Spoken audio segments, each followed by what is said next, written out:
जय हिंद दोस्तों, कैसे हैं आप सब। जैसा कि आगामी 8-9 दिनों में बीपीएससी की प्रारंभिक परीक्षा है, 67वीं बीपीएससी की। तो इस क्रम में आपकी तैयारी तो बेहतरीन चली रही होगी और भी अच्छे से तैयारी करिए।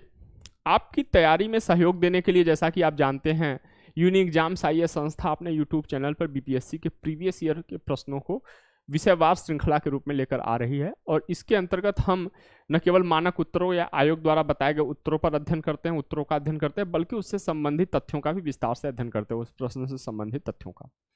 तो इस क्रम में हम भारतीय इतिहास, राज्य व्यवस्था, भारत और विश्व का भूगोल, बिहार की जनगणना का भारत की जनगणना के साथ अध्ययन, तुलनात्मक अध्ययन, बिहार स्पेशल और प्रमुख सेगमेंट करंट अफेयर का अध्ययन कर चुके हैं। करंट अफेयर में हमने सक्सेस बूस्टर जो सीरीज चलाया था, उसमें उन तथ्यों को या उन करंट अफेयर्स के उन विषयों को समाहित किया गया जिनकी संभाव्यता प्रीवियस ईयर के प्रश्नों का विश्लेषण करने पे ये लगा कि नहीं, 67वीं बीपीएससी में ये पूछा जा सकता है। उसका हमने विस्तार से अध्ययन किया।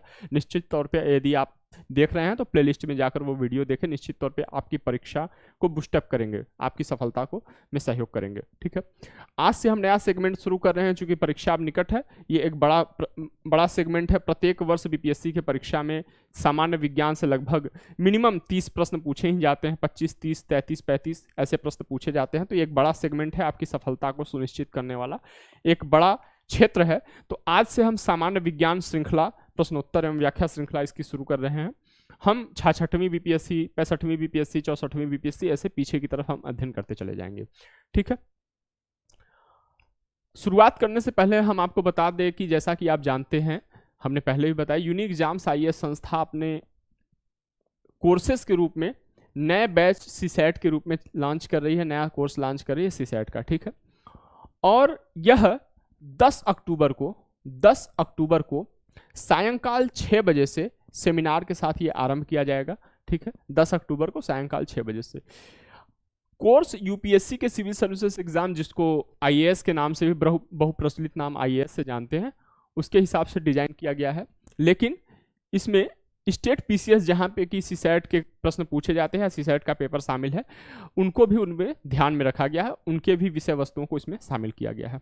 यह बैच सीआर वडालिया सर लेंगे। सीआर वडालिया सर बहुत ही प्रख्यात शिक्षक हैं मैथ और रीजनिंग के। 80 से 90 आवर्स में ये क्लासेस पूरे किए जाएंगे। और इतनी श्योरिटी है या इसकी गारंटी है कि कई बार ऐसा होता है कि जो बहुत ही प्रतिभाशाली अभ्यर्थी होते हैं, जीएस के फर्स्ट पेपर में वो बहुत अच्छा करते हैं, बहुत अच्छा स्कोर करते हैं, लेकिन कम ध्यान देने की वजह से या कुछ और कारणों से सीसैट में उनका खराब प्रदर्शन होता है, जिसके लिए मेंस का दरवाजा उनके लिए बंद हो जाता है।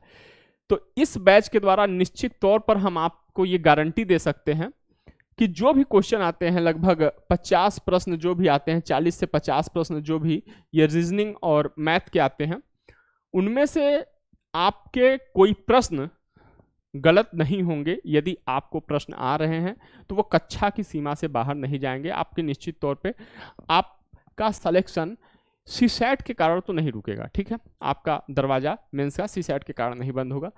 तो ये नंबर है, ये नंबर दिए गए हैं, आप इन पर कॉल करके बैचेस के बारे में जानकारी ले सकते हैं, अपना स्लॉट बुक करा सकते हैं। टेस्ट सीरीज भी संस्था चला रही है। ऑप्शनल सब्जेक्ट की यदि हम बात करें तो ज्योग्राफी और हिस्ट्री ऑप्शनल सब्जेक्ट के टेस्ट सीरीज चल रहे हैं।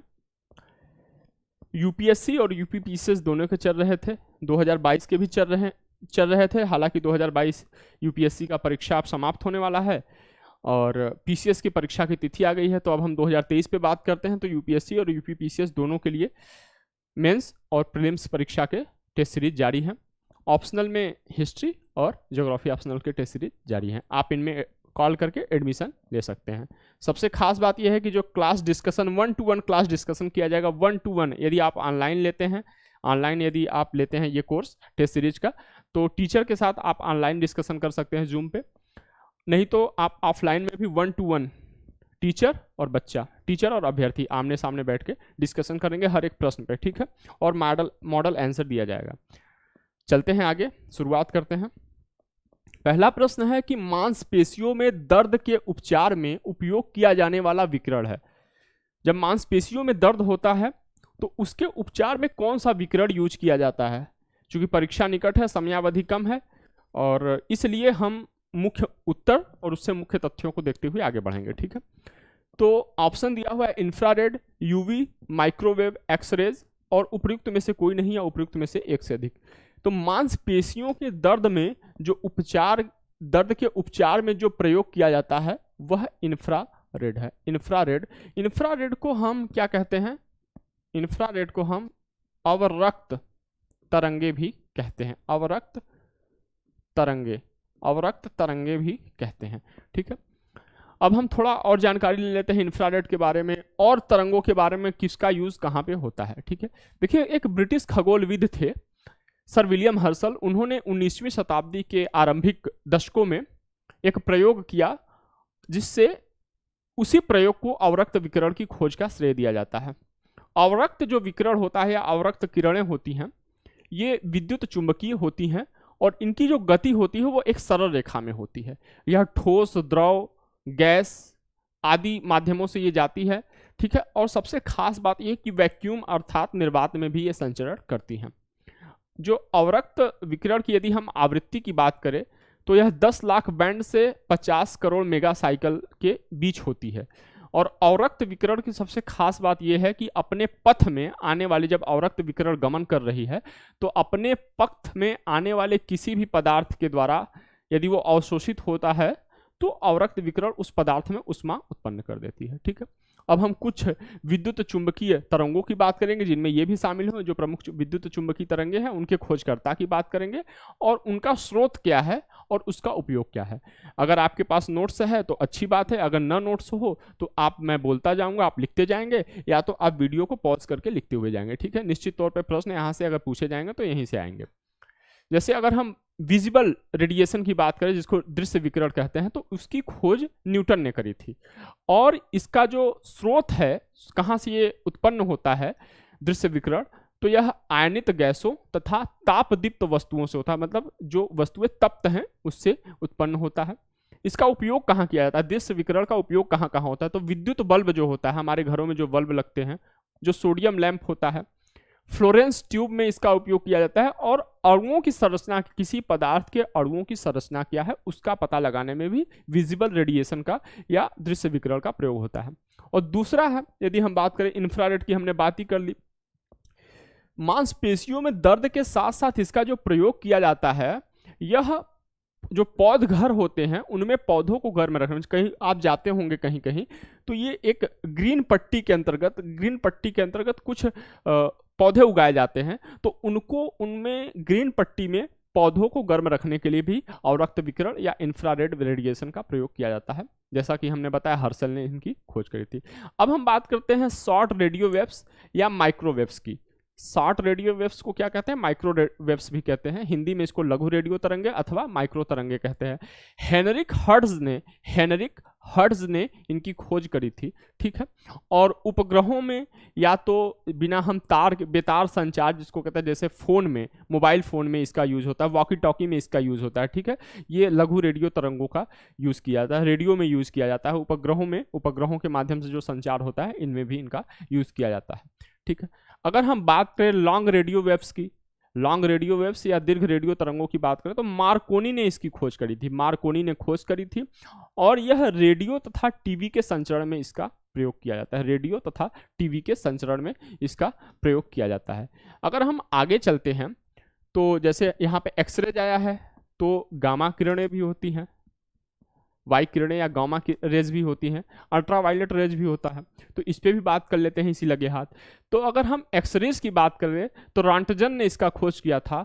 और जब शरीर में इसका उपयोग अगर कहाँ होता है, तो जब शरीर में हड्डी जब टूटता है तो उसका पता लगाने के लिए, फेफड़ों में कोई रोग है, आपके फेफड़ों में कोई रोग है तो उसका पता लगाने के लिए, यदि शरीर में कोई गोली लगी हुई है तो गोली कहाँ एक्चुअल उसकी अवस्थिति कहाँ है उसका भी पता लगाने के लिए एक्स रेज का उपयोग किया जाता है। अब हम यदि बात करें गामा किरणों की, तो बेकरल और क्यूरी ने इनकी खोज करी थी। बेकुरल और क्यूरी ने गामा रेज की खोज करी थी। और कैंसर के इलाज में इसकी उपयोग की जाती है, गामा रेज का कैंसर के इलाज में उपयोग किया जाता है। और परमाणु के नाभिक, मैंने उधर अणु की बात करी थी, जबकि गामा किरणों का जो यूज होता है परमाणुओं के नाभिक की संरचना में इसका यूज होता है। परमाणुओं के नाभिक की संरचना में इसका गामा रेज का यूज होता है। अब यदि हम अल्ट्रावायलेट रेज की बात करें या परावैंगनिक किरणों की बात करें तो इसकी खोज रिटर ने करी थी। इसकी खोज किसने करी थी? रिटर ने करी थी। और सबसे खास बात यह है कि जो अल्ट्रावायलेट रेज है इसका उपयोग कहाँ किया जाता है? तो जो नकली दस्तावेज होते हैं या खाने की वस्तुओं के संरक्षण करने में या प्रकाश वैद्युत प्रभाव तथा बहुत सी बीमारियों के बैक्टीरिया को मारने में इसका यूज किया जाता है, परावैंगनिक किरणों का। ठीक है, आगे चलते हैं। गर्म करने पर अर्धचालक का प्रतिरोध क्या होता है? गर्म यदि किसी अर्धचालक पदार्थ को गर्म किया जाए तो उसके प्रतिरोध पर क्या प्रभाव पड़ेगा? बढ़ता है, घटता है, पहले बढ़ता है फिर घटता है, वही रहता है, मतलब समान रहता है, उपर्युक्त में से कोई नहीं या उपर्युक्त में से एक से अधिक। अगर हम किसी अर्धचालक पदार्थ को गर्म करेंगे, यदि हम किसी अर्धचालक पदार्थ को गर्म करेंगे, ठीक है, तो उसका जो प्रतिरोध है वह क्या होगा? घटेगा, वह प्रतिरोध घटेगा। अब देखिए होता क्या है, पहले हम चूंकि अर्धचालक की बात कर लेते हैं, फिर उसके बाद यह क्यों घटता है इसकी बात कर लेंगे। देखिए अर्धचालक को हम सेमीकंडक्टर इंग्लिश में कहते हैं। यह उन पदार्थों को कहते हैं, अर्धचालक उन पदार्थों को कहते हैं जिनमें वैद्युत चालकता चालकों से कम होती है, जिनमें विद्युत चालकता चालकों से कम होती है। चालक पदार्थ और अचालक पदार्थ जो कि विद्युत के प्रवाह को बनाए रखने में, आगे बढ़ाने में मदद करते हैं, उनको कहते हैं चालक, और जो विद्युत के प्रवाह को रोक देते हैं उनको कहते हैं अचालक। तो अर्धचालक क्या कहते हैं? जिनकी विद्युत चालकता चालकों से कम होती है, मतलब यदि यहाँ पे चालक है तो चालकों से कम होती है, ठीक है, चालकों से कम होती है और अचालकों से अधिक होती है। इसी को क्या कहते हैं? अर्धचालक या सेमीकंडक्टर कहते हैं। अब यदि हम बात करें कुछ उदाहरणों की तो सिलिकॉन हो गया, जर्मेनियम हो गया, कैडमियम हो गया, सल्फाइड, कैडमियम सल्फाइड हो गया, और गैलियम आर्सेनाइड, ये सब अर्धचालक पदार्थ के उदाहरण हैं। एक्चुअल में होता क्या है कि जब टेम्परेचर को इंक्रीज किया जाता है तो अर्धचालक पदार्थों में जो सहसंयोजक बंध होता है वो टूट जाता है। इसके कारण जो इलेक्ट्रॉन जो निकलते हैं या जो इलेक्ट्रॉन मुक्त होते हैं, तो यह सहसंयोजक बंध टूटने के कारण इलेक्ट्रॉनों की संख्या बढ़ जाती है। तो अर्धचालकों की क्या होती है? अर्धचालकों की चालकता बढ़ जाती है। जब इलेक्ट्रॉन मुक्त होगा तो वो गति करेगा, जिसके कारण अर्धचालकों की चालकता बढ़ जाती है। जब चालकता बढ़ेगा, स्पीड जब बढ़ जाएगा, तो निश्चित सी बात है, जाहिर सी बात है कि उसका प्रतिरोध कम हो जाएगा, कम हो जाएगा या घट जाएगा, कम हो जाएगा या घट जाएगा। ठीक है, ये अर्धचालकों के बारे में देखा हमने, और प्रतिरोध क्यों घटता है इसका भी हमने अध्ययन किया। आगे चलते हैं। फैराडे स्थिरांक के बारे में पूछा हुआ है कि फैराडे स्थिरांक असल में है क्या।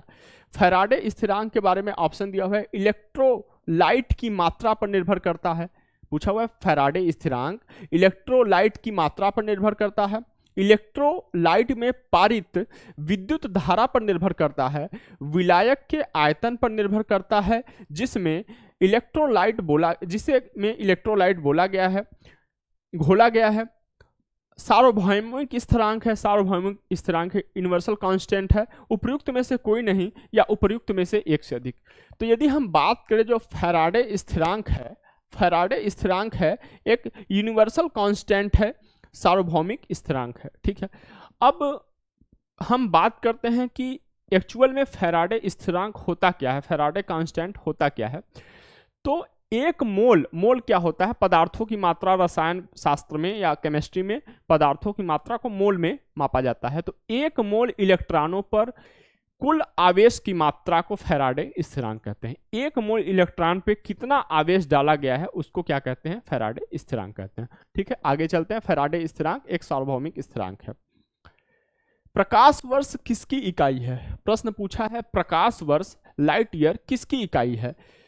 तो ऑप्शन है समय की इकाई है, गति की इकाई है, दूरी की इकाई है, प्रकाश की तीव्रता की इकाई है, उपर्युक्त में से कोई नहीं या उपर्युक्त में से एक से अधिक। तो प्रकाश वर्ष किसकी इकाई है? प्रकाश वर्ष है दूरी की इकाई है। अब हम प्रकाश वर्ष को, अब देखिए ये दूरी की इकाई है। अब हम प्रकाश वर्ष के बारे में थोड़ा अध्ययन कर लेते हैं। दूरी किसका, दूरी दो वस्तुओं के बीच जो स्थान होता है उसको दूरी कहते हैं। एक तरीके से हम ये भी कह सकते हैं कि ये लंबाई मापन की, लंबाई खगोलीय पिंडों के बीच दूरी या खगोलीय पिंडों के बीच जो जगह है, उनके बीच जो दूरी है, उसके लंबाई के मापन की इकाई है। ठीक है, ये भी हम कह सकते हैं। प्रकाश वर्ष को लाइट ईयर कहते हैं और इसको स्मॉल एल और वाई से इसको डिनोट करते हैं, इसको चिन्हित करते हैं। प्रकाश वर्ष की जो अवधि है या प्रकाश वर्ष की जो दूरी है वह लगभग 95 खरब किलोमीटर होती है। इसको 95 खरब को 9.5 ट्रिलियन कहते हैं, 5 ट्रिलियन किलोमीटर होती है। ठीक है, अगर हम बात करें कुछ और प्रकाश वर्ष के बारे में, तो खगोलीय अंतर्राष्ट्रीय खगोल संघ के अनुसार कहा गया कि प्रकाश की वह मात्रा जो प्रकाश निर्वात में एक वर्ष में पूरा करे वह प्रकाश वर्ष की दूरी होगी। कहने का मतलब है कि कोई लाइट निर्वात में एक साल में जितनी दूरी तय करता है वह क्या होगी, प्रकाश वर्ष होगा, उसी को प्रकाश वर्ष कहते हैं। तो यह क्या है, लंबाई तय कर रहा है, इसलिए यह दूरी की लंबाई का भी मापक हम इसको कह सकते हैं। और यह कितना दूरी तय करता है, 95 खरब किलोमीटर, 95 खरब किलोमीटर या 9.5 ट्रिलियन। और यह जो दूरी मैंने पहले ही बताया कि यह दूरी किसके बीच मापा जाता है, तो दो तारों के बीच या गैलेक्सी के बीच या अन्य खगोलीय पिंडों के बीच की यह दूरी मापने में प्रयोग की जाती है। सामान्य दूरी मापने में प्रयोग, जैसे कि इलाहाबाद से दिल्ली कितना दूर है, इसकी दूरी मापने में इसका प्रयोग नहीं किया जाता। हाँ, ये पृथ्वी से मंगल कितना दूर है, कितने प्रकाश वर्ष दूर है, तो इसकी दूरी मापने में इसका प्रयोग किया जाता है। ठीक है, आगे चलते हैं। प्रश्न है, जब प्रकाश एक माध्यम से दूसरे माध्यम में जाता है तो निम्न में से कौन सी नहीं बदलती है या कौन सा नहीं बदलता है। ठीक है, गति या वेग, तरंगदैर्घ्य, आवृत्ति और अपवर्तनांक, और पांचवा ऑप्शन है उपयुक्त में से कोई नहीं या उपयुक्त में से एक से अधिक। प्रश्न यह पूछ रहा है कि जब कोई प्रकाश है एक माध्यम से दूसरे माध्यम में जाता है, कोई किसी एक वस्तु से दूसरे वस्तु, आप माध्यम का मतलब ये समझिए किसी एक वस्तु से दूसरे वस्तु में प्रवेश करता है, तो उस प्रकाश की गति करते समय उसमें क्या नहीं बदलता है, उस प्रकाश में क्या परिवर्तित नहीं होता है, गति या वेग नहीं, यह परिवर्तित हो जाता है, यह परिवर्तित हो जाता है। तरंगदैर्घ्य, यह भी परिवर्तित हो जाता है। और उसकी आवृत्ति नहीं बदलती है, प्रकाश की आवृत्ति नहीं बदलती है।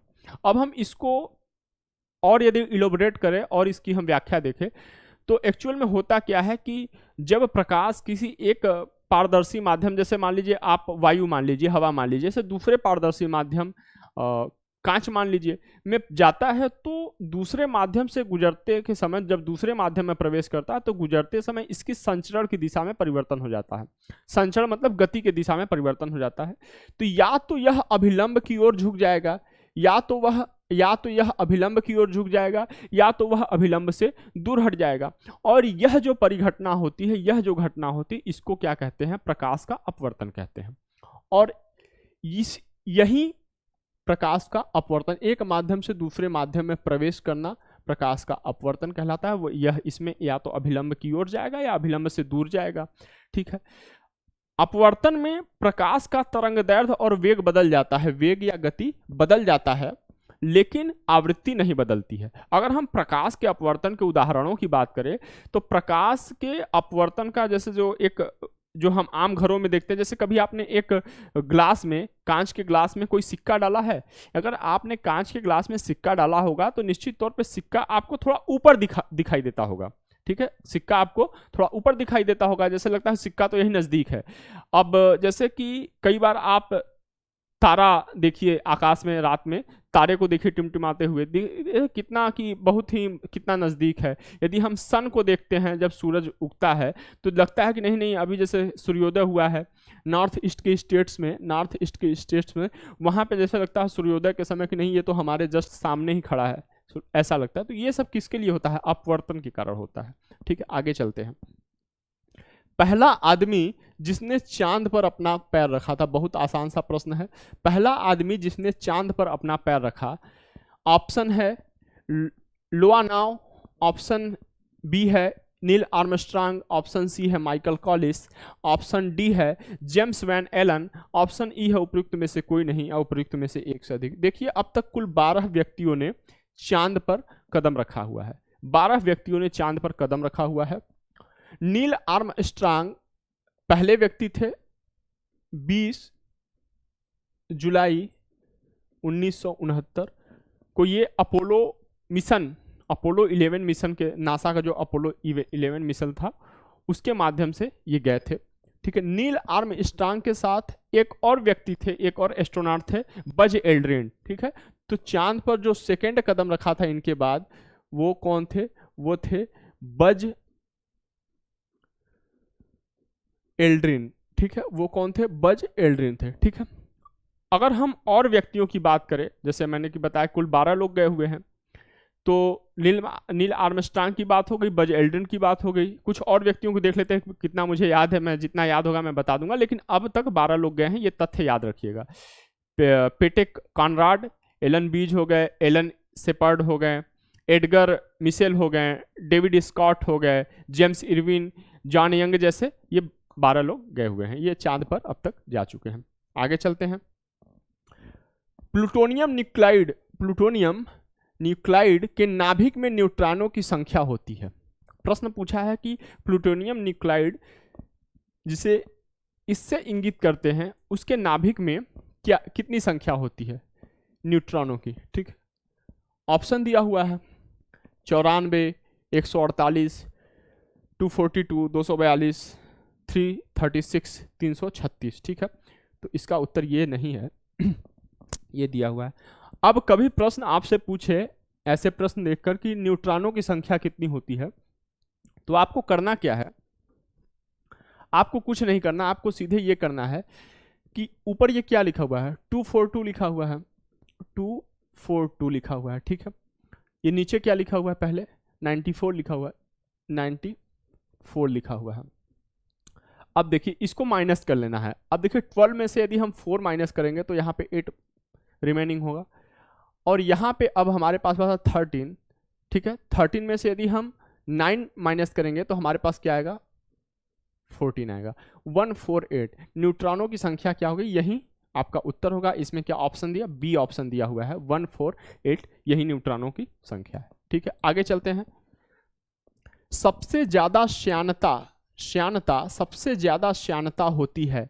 ऑप्शन ए है जल की, ऑप्शन बी वायु की, ऑप्शन सी खून की, ऑप्शन डी शहद की, ऑप्शन ई उपयुक्त में से कोई नहीं, या उपयुक्त में से एक से अधिक। इस प्रश्न का उत्तर है शहद।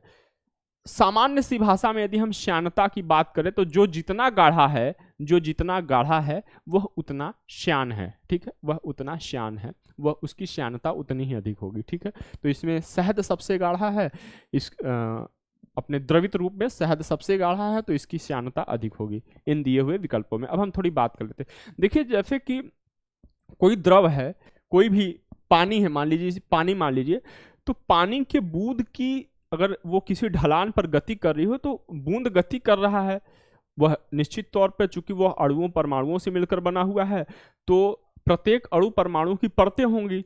तो जरूरी नहीं है कि सभी ढलान पे यदि द्रव गति कर रहा है तो उस द्रव के सभी अणु या परमाणु एक समान रूप से गति कर रहे हों।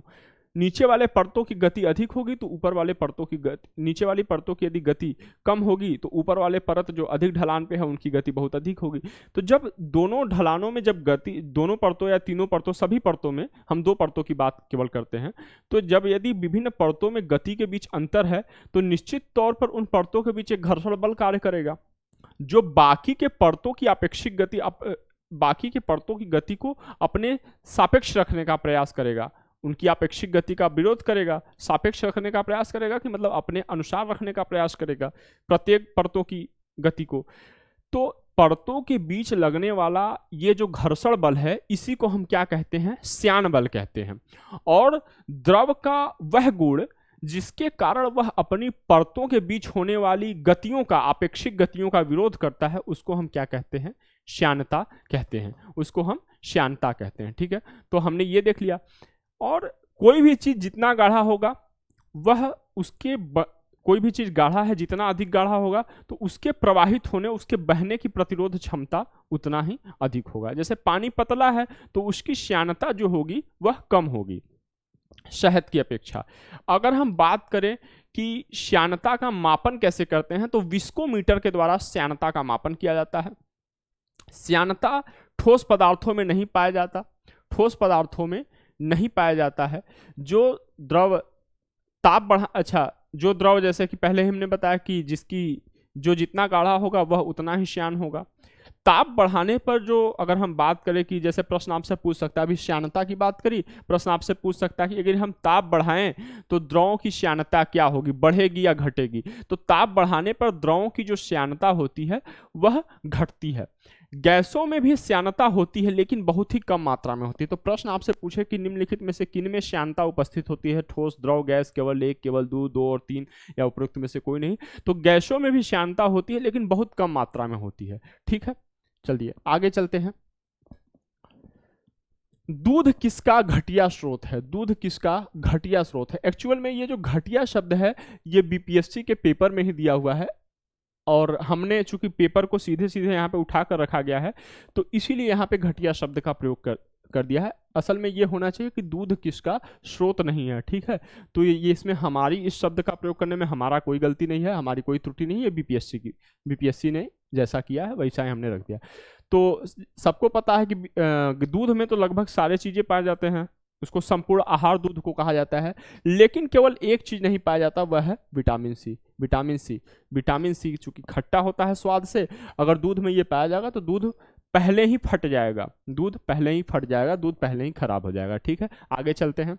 आसान सा प्रश्न, पुलिस द्वारा नशे में गाड़ी चलाने वाले की सांस की जांच के लिए फिल्टर पेपर पर क्या लगा होता है? जब कोई व्यक्ति नशे में वाहन का चालन करता है तो पुलिस जब उसकी श्वास का परीक्षण करती है तो वह जिस यंत्र के द्वारा वह परीक्षण करती है उस यंत्र में किस चीज का पेपर लगा होता है या पेपर पे क्या लगा होता है उस यंत्र में? ऑप्शन दिया हुआ है potassium dichromate sulphuric acid, potassium permanganate sulphuric acid, silver nitrate लेपिल, सिलिका जेल, हल्दी। ठीक है, ये हल्दी जो हमारे घरों में यूज होता है, टर्मरिक, हल्दी, और उपयुक्त में से कोई नहीं या उपयुक्त में से एक से अधिक। ठीक है, तो इस प्रश्न का जो उत्तर है ये पोटेशियम डाइक्रोमेट सल्फ्यूरिक एसिड का यूज किया जाता है। जब हम इसका थ्योरी ये है कि जो ये यंत्र होता है उस पर ये लगा होता है, पेपर पर लगा होता है। जब कोई व्यक्ति सांस छोड़ता है अपना, उस पर जब श्वास छोड़ता है मुंह के द्वारा, तो जैसे ही सांस छोड़ता है इससे क्या होता है, सिरके जैसे तीखी गंध आती है। तो इससे ये पता चल जाता है कि जो व्यक्ति वाहन का चालन कर रहा है, चालक है, वाहन चालक, वह नशे में है। ठीक है, उसने अल्कोहल ले रखी है। आगे चलते हैं। ग्लूकोज को एथिल अल्कोहल में किस एंजाइम के द्वारा बदल दिया जाता है? ग्लूकोज को एथिल अल्कोहल में किस एंजाइम के द्वारा बदल दिया जाता है? ऑप्शन ए है माल्टेज, ऑप्शन बी है इन्वर्टेज, ऑप्शन सी है जाइमेज, ऑप्शन डी है डाइस्टेज, और ऑप्शन ई है उपयुक्त में से कोई नहीं या उपयुक्त में से एक से अधिक। तो ग्लूकोज को जो एथिल अल्कोहल में परिवर्तित करता है वह है जाइमेज। ठीक है, इसका उत्तर ये होगा, ग्लूकोज को एथिल अल्कोहल में जाइमेज परिवर्तित करता है। अगर हम बात करें तो जाइमेज एंजाइम की जो सबसे पहली बार खोज करी थी, जाइमेज एंजाइम को जो खोज किया था बुकनर महोदय ने, बुकनर ने 1897-98 में इसकी खोज करी थी और इसकी खोज उन्होंने ईस्ट से निकाला था, ईस्ट। ठीक है, ईस्ट से जाइमेज की खोज करी थी। ठीक, कुछ हम प्रमुख एंजाइमों की बात कर लेते हैं जो अक्सर परीक्षा में पूछे जाते हैं। तो टाइलिन की बात करते हैं, टाइलिन एंजाइम की बात करते हैं। तो जो मुख में जो लार बनते हैं सलाइवा में, ये टाइलिन एंजाइम पाया जाता है और ये क्या करता है कि ये स्टार्च को माल्टोज में बदलता है, टाइलिन स्टार्च को माल्टोज में बदलता है। अगर हम पेप्सिन की बात करें तो यह जो अमाशय होता है उसमें से जो जठर ग्रंथियां होती हैं अमाशय में, उनसे यह उत्पन्न होता है पेप्सिन एंजाइम, और यह भोजन की प्रोटीन को, जो भोजन की में प्रोटीन होता है उसको पेप्टोन में बदल देता है। ठीक है, रेनिन भी अमाशय की जठर ग्रंथियों से ही स्रावित होता है। और जो दूध में रेनिन का काम ये होता है कि जो दूध में केसिन जो होता है, घुलनशील केसिन, उसको अघुलनशील कैल्शियम पैराकेसिनेट में बदल देता है, कैल्शियम पैराकेसिनेट में बदल देता है। अगर हम ट्रिप्सिन की बात करें तो यह अग्नाशयी रस में पाया जाता है और यह प्रोटीन तथा पेप्टोन को डाइपेप्टाइज और ट्राइपेप्टाइज में बदल देता है। ठीक है, प्रोटीन को डाइपेप्टाइज और पेप्टोन को ट्राइपेप्टाइज में बदल देता है। लाइपेज की बात करें तो यह वसा को, जो वसा में वसीय अम्ल जो वसा होता है तो उसको वसीय अम्लों तथा ग्लिसरॉल में बदल देता है। लाइपेज वसा को वसीय अम्लों तथा ग्लिसरॉल में बदल देता है। ठीक है, आगे चलते हैं। चूने का पानी किसके द्वारा दूधिया हो जाता है? जैसे चूना होता है जो यूज करते हैं आम घरों में पुताई के लिए, उसका पानी या तो जो पान खाते समय जिसका यूज किया जाता है। चूने का पानी किसके कारण दूधिया हो जाता है? ठीक है, तो CO के कारण, CO2 के कारण, O2 के कारण और O3 के कारण। कार्बन ऑक्साइड के कारण, कार्बन डाइऑक्साइड के कारण, ऑक्सीजन के कारण और ओजोन के कारण। उपयुक्त में से कोई नहीं या उपयुक्त में से एक से अधिक।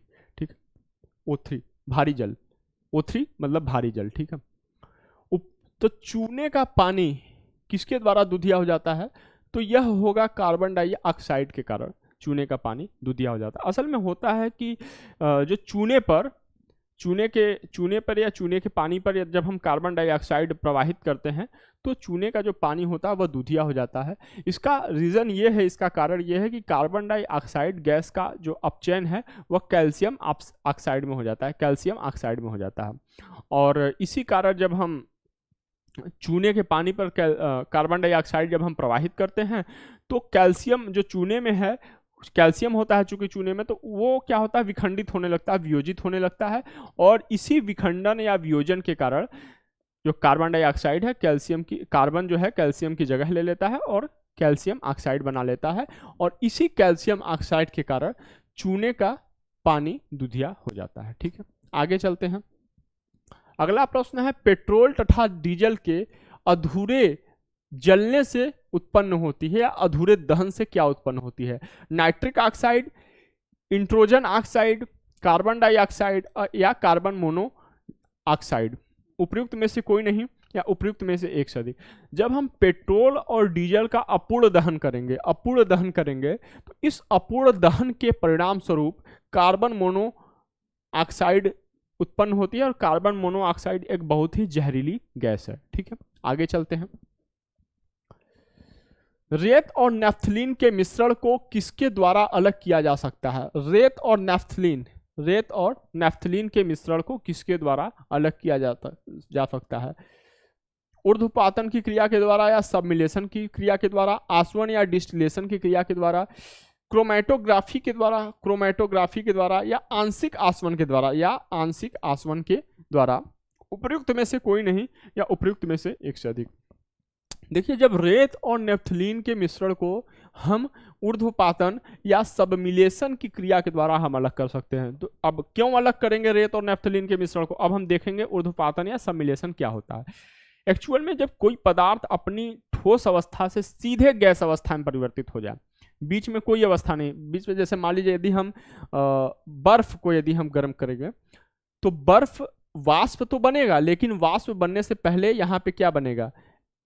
जल बनेगा। ठीक है, तो एक अवस्था द्रवित अवस्था में आ रही है, उसके बाद ये क्या हो रही है? वाष्प बन रही है, उसके बाद ये वाष्प बन रही है। ठीक है, लेकिन ऐसी वस्तुएं जैसे कपूर हमारे घरों में होता है, ठीक है, यदि आप उसको छोड़ देंगे या उसको गर्म करेंगे कपूर को, तो वो ठोस अवस्था से सीधे गैस अवस्था में परिवर्तित हो जाते हैं। तो ऐसे ही नेफ्थलीन है। ठीक है, ऐसे ही नेफ्थलीन है। तो इसी को ऊर्ध्वपातन की क्रिया करते हैं। जब हम उसे गर्म करते हैं तो वो अपने आप ऊपर चला जाता है गैस के रूप में। ठीक है, तो इसी को ऊर्ध्वपातन की प्रक्रिया कहते हैं। और ऊर्ध्वपातन की प्रक्रिया के जो विपरीत होता है वह निक्षेपण की प्रक्रिया कहलाती है। ऊर्ध्वपातन की प्रक्रिया के विपरीत निक्षेपण की प्रक्रिया कही जाती है। आगे चलते हैं। यूरिया में उपस्थित होने वाले तत्व है। यूरिया असल में एक जो कार्बनिक यौगिक है, उसमें कौन कौन से तत्व पाए जाते हैं, प्रश्न यह पूछ रहा है। Carbon, hydrogen, oxygen.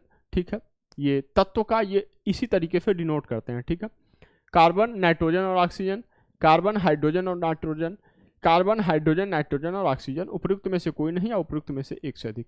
ठीक है, तो यूरिया में कार्बन, हाइड्रोजन, नाइट्रोजन और ऑक्सीजन पाया जाता है। जो सब लोग जानते हैं कि नाइट्रोजन 46% एवं पाया जाता है। ठीक है, तो कार्बन में सॉरी यूरिया में कार्बन, हाइड्रोजन, नाइट्रोजन और ऑक्सीजन पाया जाता है। अगर हम कार्बन के रासायनिक सूत्र की जो यूरिया के रासायनिक सूत्र की बात करें तो NH2CO होता है, ये इसका रासायनिक सूत्र होता है। असल में यूरिया एक कार्बनिक यौगिक है, ठीक है, और इसको कार्बामाइड भी कहते हैं और यह जल में अति विलेय होता है। यूरिया कुछ मात्रा में स्तनपायी और सरीसृप प्राणियों के मूत्र में भी पाया जाता है। कृषि में रासायनिक खाद के रूप में इसका प्रयोग करते हैं यूरिया का, जैसा कि हम लोग जानते हैं। अगर हम बात करें तो यूरिया को सबसे पहली बार मूत्र में एक वैज्ञानिक थे, फ्रेंच वैज्ञानिक थे हेनरी राउले, उन्होंने इसे खोजा था, लेकिन मूत्र में खोजा था। यूरिया को सबसे पहली बार प्राकृतिक रूप में मूत्र में खोजा था हेनरी राउले ने। लेकिन यदि प्रश्न यह पूछे कि कृत्रिम विधि से सबसे पहले यूरिया किसने खोजा था, तो ये वोहलर थे, जर्मन वैज्ञानिक थे, एक थे वोहलर, उन्होंने यूरिया को कृत्रिम विधि से खोजा था, ठीक है। असल में होता यह है कि जब बड़ी मात्रा में हम यूरिया का निर्माण करना होता है तो द्रव अमोनिया तथा द्रव कार्बन डाइऑक्साइड की प्रतिक्रिया से हम यूरिया का उत्पादन करते हैं, ठीक है। आगे चलते हैं। निम्न में से कौन सा ऊष्मा का सबसे अधिक कुचालक है? ऊष्मा मतलब टेम्परेचर का सबसे अधिक कुचालक है, उसको प्रवाहित नहीं करता, ऊष्मा को आगे नहीं ले जाता। तो तांबा, सीसा, ठीक है, लेड, पारा और जस्ता। तांबा, सीसा, पारा और जस्ता उपयुक्त में से कोई नहीं, उपयुक्त में से एक से अधिक। तांबे को गर्म करके देखिए, सबके घरों में होता है, बहुत जल्दी से गर्म होता है, ठीक है। सीसा मतलब लेड, ठीक है, लेड, Pb, ठीक है, यह भी सुचालक है। जस्ता भी सुचालक है। लेकिन पारा क्या है? ऊष्मा का कुचालक है। पारा क्या है? ऊष्मा का कुचालक है।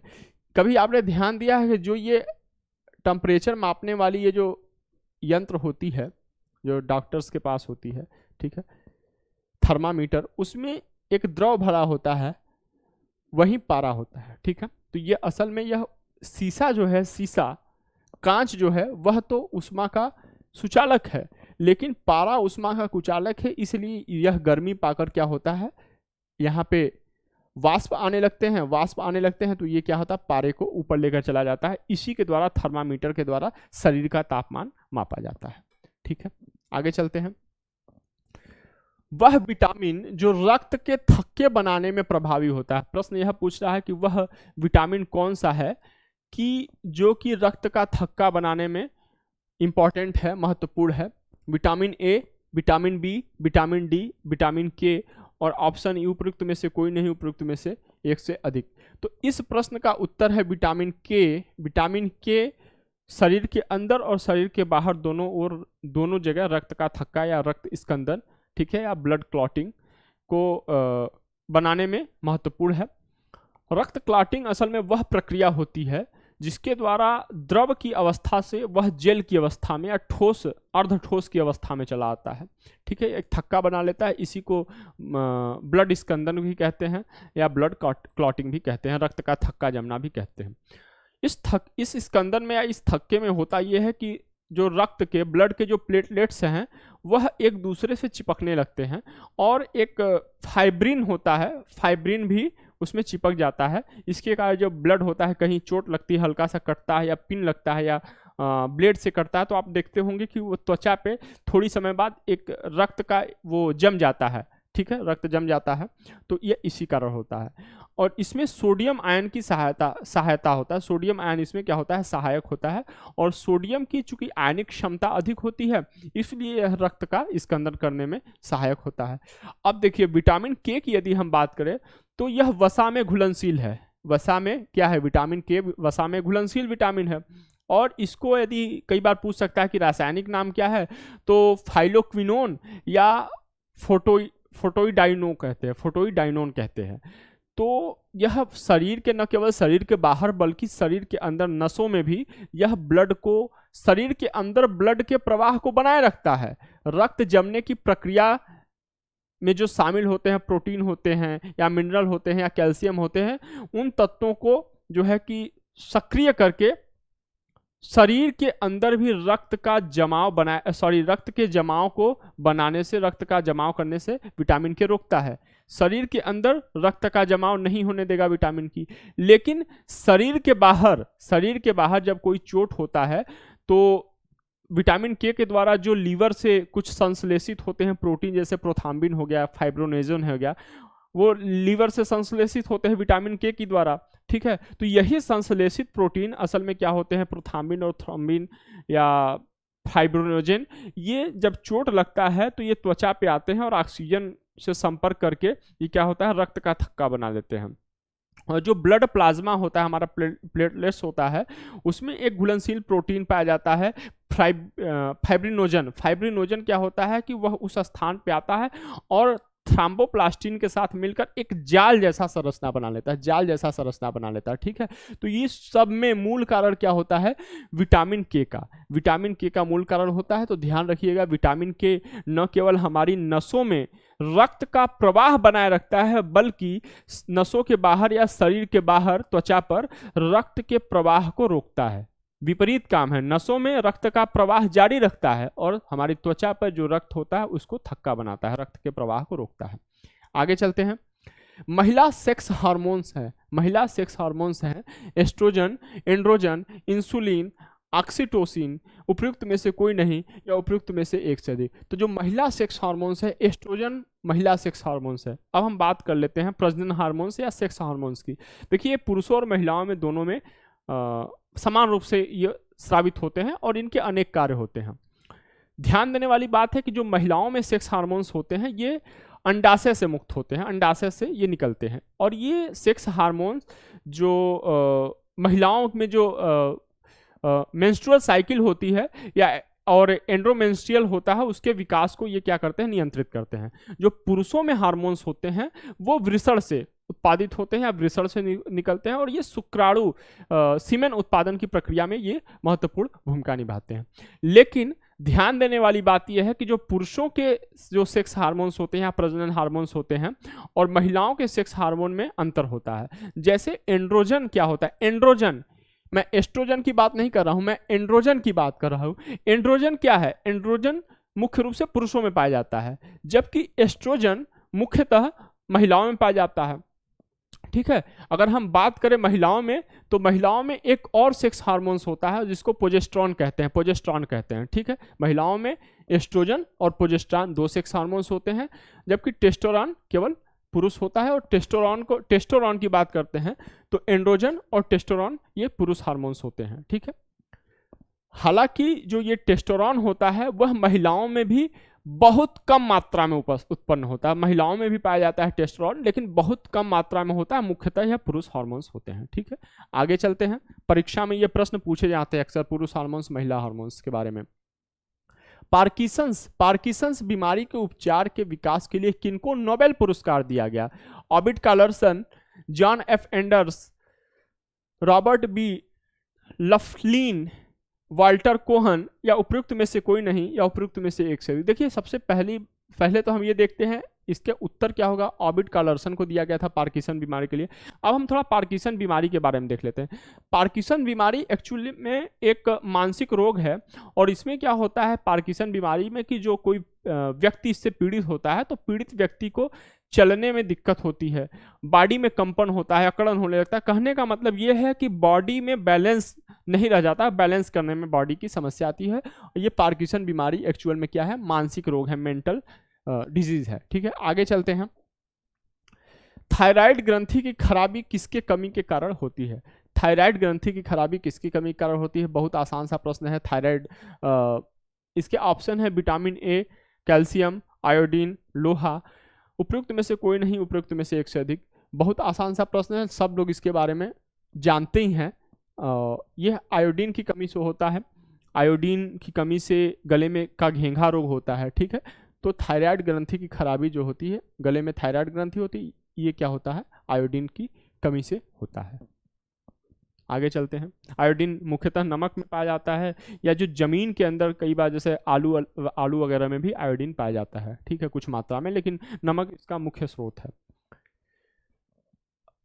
ध्यान दीजिएगा कि जैसे कई बार हम जब भोजन बनाते हैं, हमारे घर की महिलाएं जब भोजन बनाती हैं तो भोजन बनाते समय हम उसमें नमक डाल देते हैं। ठीक है, तो आयोडीन क्या होता है, नमक में आयोडीन होता है, लेकिन जब वह गर्मी पाकर क्या होता है, आयोडीन उड़ जाता है, वाष्प के रूप में उड़ जाता है, ठीक है, नमक में उपस्थित आयोडीन वाष्प के रूप में निकल जाता है। तो उस आयोडीन का, जिसके लिए हम इतना महंगा नमक खरीद रहे हैं, उस आयोडीन का हम उपयोग नहीं कर पाते। तो ध्यान मतलब हमें नमक अक्सर खाना बनाने के बाद डालना चाहिए, भोजन बनाने के बाद उसमें डालना चाहिए नमक, जिससे कि आयोडीन गर्म होकर उड़ ना पाए, ठीक है। अगला प्रश्न है, कड़वाहट के लिए मानव जीभ का संवेदनशील क्षेत्र है। मानव जीभ है, ये जैसे मानव, ये हमारा जीभ है, ये हमारा जीभ है। तो यह प्रश्न पूछ रहा है कि कड़वाहट जीभ के किस हिस्से से आभास होता है। तो पूछा है नोक, ये नोक, मध्य भाग, पीछे का भाग, किनारे का भाग। तो कड़वाहट के लिए जो जीभ का जिम्मेदार या संवेदनशील क्षेत्र है, ये पीछे का भाग है, ये पीछे का क्षेत्र कड़वाहट के लिए जिम्मेदार है। बाकी क्षेत्रों के बारे में भी हम देख लेते हैं। अगर हम जैसे स्वाद का मतलब कोई वस्तु खाते हैं तो निश्चित तौर पर उसका स्वाद आता है, और वह लार के माध्यम से पूरे जीभ पर फैलता है, सलाइवा के माध्यम से। यदि कोई मीठी वस्तु है या नमकीन वस्तु है, मीठी वस्तु या नमकीन वस्तु, तो हमें जीभ के अग्रभाग से उसका पता चलता है, अग्रभाग से पता चलता है। जबकि जो ये किनारे के भाग हैं, जीभ के किनारे के भाग हैं, ये यहाँ पे हम देखते हैं ये क्या है, ये मीठी और नमकीन है, मीठी और नमकीन स्वाद देते हैं। किनारे के भाग जो स्वाद देते हैं, ये खट्टे का स्वाद देते हैं, खट्टेपन का स्वाद देते हैं, खट्टेपन का ये स्वाद बताते हैं। लेकिन तीखा या कड़वाहट, कड़वाहट का मतलब तीखा, ये जो पीछे का पार्ट होता है, ये तीखेपन का स्वाद बताता है, तीखेपन का स्वाद बताता है, ठीक है। आगे चलते हैं। अगर जीभ से प्रश्न पूछे जाएंगे तो इतना ही पूछा जाएगा, ध्यान रखिएगा। सलाइवा हमारे मुख गुहा में पाया जाता है, सलाइवा लार। अदरक सलाइवा में कौन सी एंजाइम होती है, हमने वो भी देखा था, टाइलिन एंजाइम होती है। अदरक तना है, जड़ नहीं, क्योंकि अदरक क्या है, अदरक जो फसल है वह तना है, जड़ नहीं है, क्यों नहीं है। इसका ऑप्शन है कि यह खाद्य सामग्री को संग्रहित करता है, इसमें नोड और इंटरनोड होते हैं, यह मिट्टी में क्षैतिज रूप से बढ़ता है, इसमें क्लोरोफिल की कमी होती है, उपयुक्त में से कोई नहीं या उपयुक्त में से एक से अधिक। तो अदरक तना है, अदरक बेसिकली एक तना है क्योंकि यह खाद्य सामग्री को संग्रहित करता है। अदरक क्या है, एक तना है क्योंकि यह खाद्य सामग्री को संग्रहित करता है, भंडारित करता है, ठीक है। और यह मिट्टी में क्या है, एक क्षैतिज, लंबवत दिशा में नहीं बढ़ता, लंबवत दिशा में यह नहीं बढ़ता है, जबकि यह क्षैतिज दिशा में इसका विकास होता है, क्षैतिज दिशा में इसका विकास होता है। और जैसे कि कुछ तने जिसको कि हम जड़ समझते हैं, नाम सामान्यतः वो चूंकि जो भूमि के नीचे का भाग है उसको जड़ ही कहते हैं, लेकिन कुछ ऐसे भी फसल होते हैं जिनमें कि तने भूमि के नीचे होते हैं। अदरक, प्याज हो गया, आलू हो गया, ये सब सारी चीजें क्या है, तने हैं। आपका हल्दी हो गया, ये सब तने हैं, ठीक है। अगला प्रश्न देखते हैं। निम्न में से सबसे मीठी चीनी है, सबसे मीठी चीनी है, ठीक है। फ्रक्टोज, ग्लूकोज, माल्टोज, सुक्रोज, ठीक है। निम्न उपयुक्त में से कोई नहीं, उपयुक्त में से एक से अधिक। तो सबसे मीठी चीनी है जिसको कि नेचुरल शुगर भी कहते हैं, यह फ्रक्टोज है, फ्रक्टोज है, इसका उत्तर फ्रक्टोज होगा, ठीक है। ये सब भी चीनी है, लेकिन सबसे मीठी चीनी क्या है, फ्रक्टोज है। और यह आमतौर पर फलों में या सब्जियों में, मीठे सब्जियों में या शहद में यह पाया जाता है। ग्लूकोज और फ्रक्टोज का आणविक सूत्र जो होता है C6H12O6, यह ग्लूकोज का भी आणविक सूत्र है और फ्रक्टोज का भी आणविक सूत्र है। ग्लूकोज कृत्रिम रूप से बनाया जाता है, जबकि फ्रक्टोज प्राकृतिक रूप से पाया जाता है, इसलिए इसे प्राकृतिक चीनी भी कहते हैं। और सबसे मीठी चीनी असल में फ्रक्टोज ही होता है। ग्लूकोज तत्काल एनर्जी देता है, जबकि फ्रक्टोज तत्काल एनर्जी नहीं देता है। यदि किसी को ग्लूकोज दिया जा रहा है तो इसका मतलब तत्काल एनर्जी की आवश्यकता है, इसलिए फ्रक्टोज को फ्रूट शुगर भी कहते हैं, ठीक है। आगे चलते हैं। अगला प्रश्न, निम्नलिखित में से कौन सा एक सच्चा फल नहीं है, सच्चा फल, ट्रू फ्रूट्स नहीं है। सेब, ग्लूकोज, खजूर, आलू बुखारा, उपयुक्त में से कोई नहीं या उपयुक्त में से एक से अधिक। देखिए, फल निर्माण की प्रक्रिया के आधार पर फलों को ट्रू फ्रूट्स और फॉल्स फ्रूट्स में विभाजित किया जाता है। तो इसी संदर्भ में हम आगे अभी विस्तार से देखेंगे, लेकिन इस प्रश्न का उत्तर देख लेते हैं। तो जो सेब है वह सच्चा फल नहीं है, वह असत्य फल है या फॉल्स फ्रूट है। अब देखिए, होता है एक्चुअल में ये है कि जो फल होते हैं उनका निर्माण अंडाशय से होता है, अंडाशय से होता है। और अंडाशय क्या होता है? किसी भी फूल का मादा सेक्स पार्ट होता है, मादा सेक्स पार्ट होता है अंडाशय। तो फलों का निर्माण अंडाशय से होता है।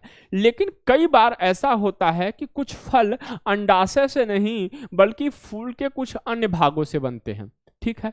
तो जिन फलों का निर्माण अंडाशय से होता है, फूलों के अंडाशय से होता है, उसको कहते हैं सत्य फल या ट्रू फ्रूट्स कहते हैं। जबकि जिन फलों का निर्माण अंडाशय से न होकर किन्हीं और भागों से होता है, पुष्प के अन्य भागों से होता है, उनको गौड़ फल कहते हैं या गलत फल कहते हैं। गौड़ फलों की बात करें तो सेब के साथ साथ स्ट्रॉबेरी भी इसमें शामिल किया जाता है, ठीक है।